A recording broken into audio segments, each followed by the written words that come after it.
Et nous étions restés Ichabod. Que le Seigneur nous bénisse. L'enfant était parti. L'enfant était parti. Je change d'aspect. Faites très attention. La femme qui avait l'enfant en vie, c'est Dieu seul.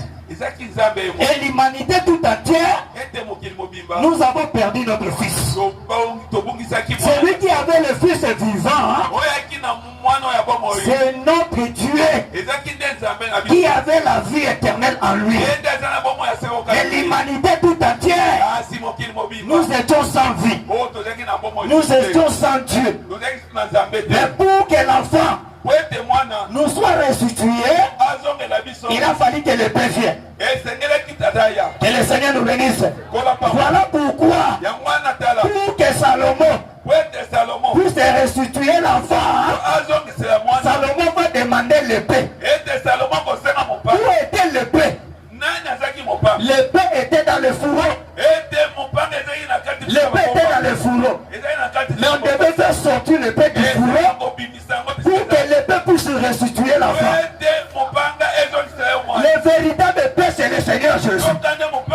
Et Salomon devait soulever pour que le fils soit restitué.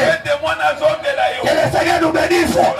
S'il n'y avait pas l'épée, l'enfant ne pouvait pas être restitué. Le véritable épée, c'est Jésus de Nazareth. Que Salomon devait soulever pour que le fils soit restitué. Le soulèvement de l'épée nous parle de la mort de Jésus. Parce que la mort de Jésus, c'était une élévation. C'était l'élévation. C'est là qu'il est écrit. Lorsque moi j'aurais été élevé de la terre, j'attirerai toutes les personnes à moi. La Bible dit ceci. En parlant ainsi, il indiquait de quelle mort il devait mourir.